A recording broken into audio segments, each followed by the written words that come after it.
For a few years now, central banks have been accumulating gold at a record pace, and there's no sign of that slowing down.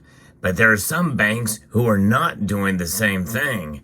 In fact, there's one central bank who actually made a huge mistake years ago, and we're going to talk about that mistake and the price they're paying for it now as we explore.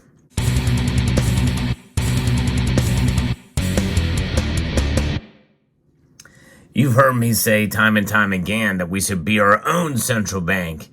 I encourage folks to have gold in their portfolio, and if you're not buying it, you should at least hold it.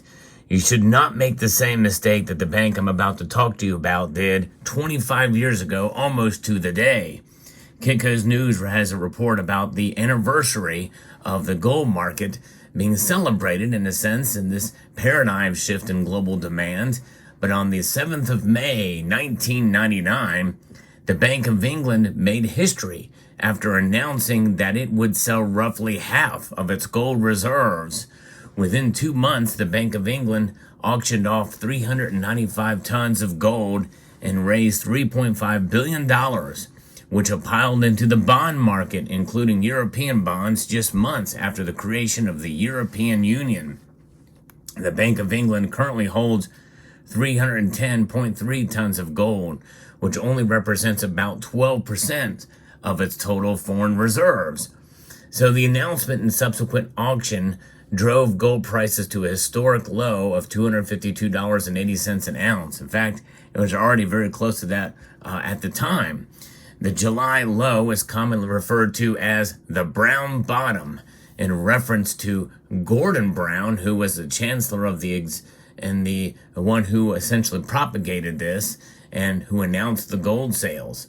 Although the Bank of England's gold sale was controversial at the time, some analysts have noted that there was a logic behind the decision, although that logic really falls flat in this day and age, considering where gold prices are now and where the bond market is now. And that's my own commentary there on that. In an interview with Kinko News, Ronald Peter Stoffier, managing partner and fund manager at Incrementum AG, said that by May of 1999, the gold market had done basically nothing for 20 years, and the yellow metal was seen by many as an outdated relic. Yep, and a barbarous relic. You know, that's what John Maynard Keynes said about gold. And of course, it had done nothing. But you know what? That's the attractive nature of gold, is that it does nothing. Precisely for that. So it's interesting that was a logic behind it. He described the mid-1990s and early 2000s as a time of great moderation as inflation was under control and the global economy was expanding. Stoffier said that while the Bank of England's gold sales still get a lot of attention even 25 years after the fact, other central banks were also selling off their gold reserves, but not to the same amount, although there is one exception.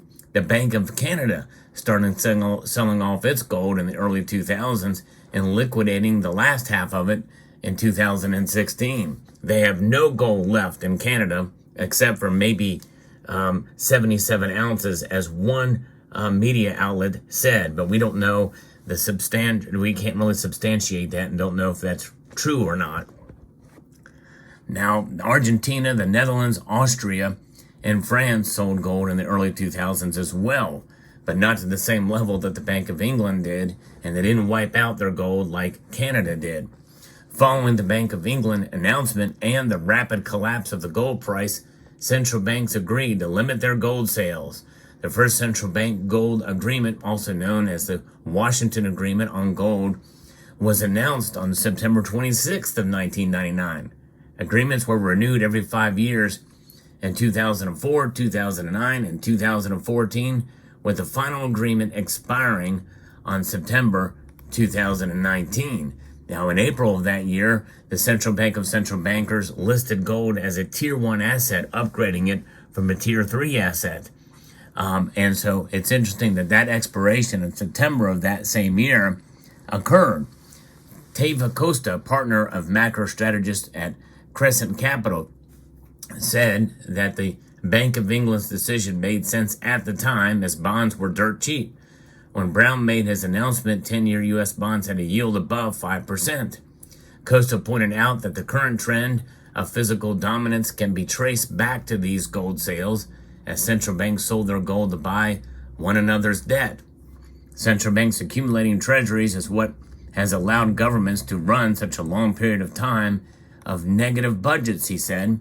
Costa added that with the clarity of hindsight, it is now that the Bank of England's gold sales look like a mistake. He noted that through most of the 2000s, its bond purchases were profitable.